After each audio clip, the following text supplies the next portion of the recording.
गल लो कि ना स्प्राइट लिया वे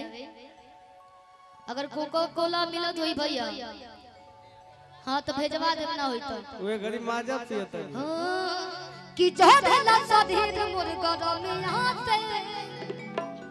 कि होला कुल नहीं पाउडर डरमिया से कि गरमी से दे होला सुलहस राजा होला पिया द कोको कोला अरे बोला हमर भोला लिया द कोको कोला कि चढ़ला सधीर मुर्गा रमिया से होला कुल नहीं पाउडर डरमिया से चढ़ला सधीर मुर्गा रमिया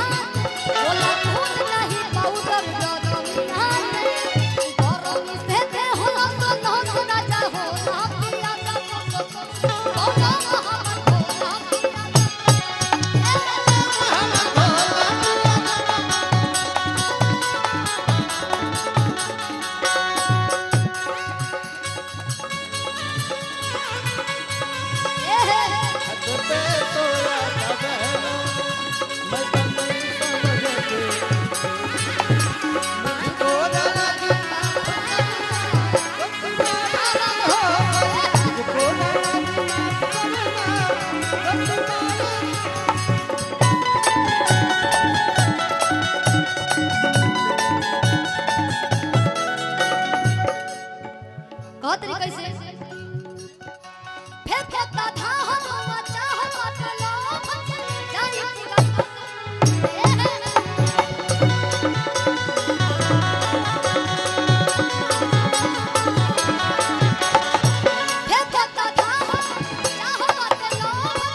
कोको कोला बोलो हमर भोला पिया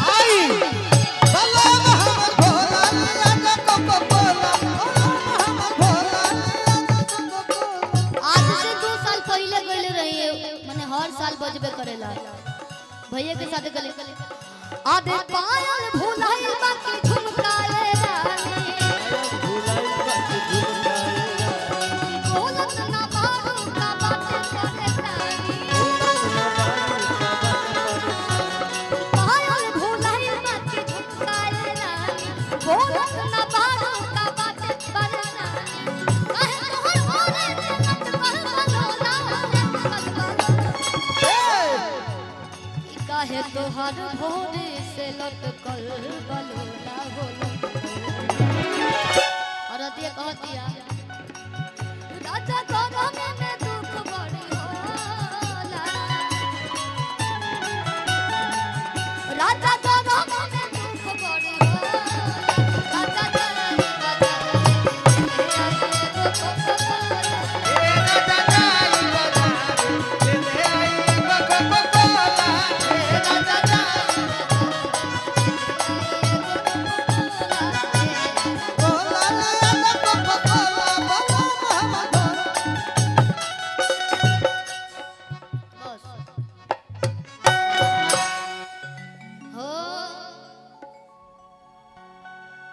कि कच कच मारो तारुख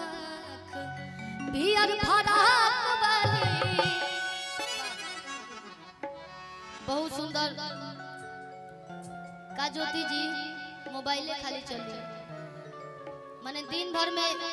आधा टाइम लोग मोबाइले चलाते चलाते बिता देता मोबाइल में ढुक जाए हम हां ओ कि कहेला के रे तेरा ऑफिस के मसाला हो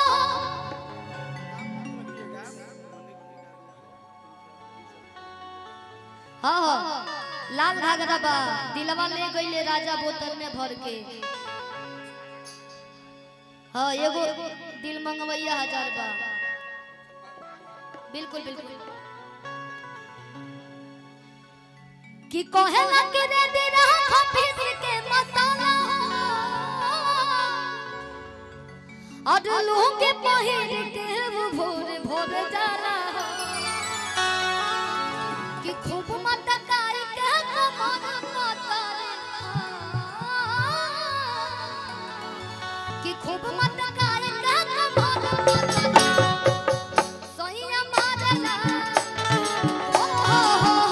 सैया मारला गड़ैया में गड़ैया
थोड़ा थोड़ा सुना है, ज्यादा गाना बड़ी सो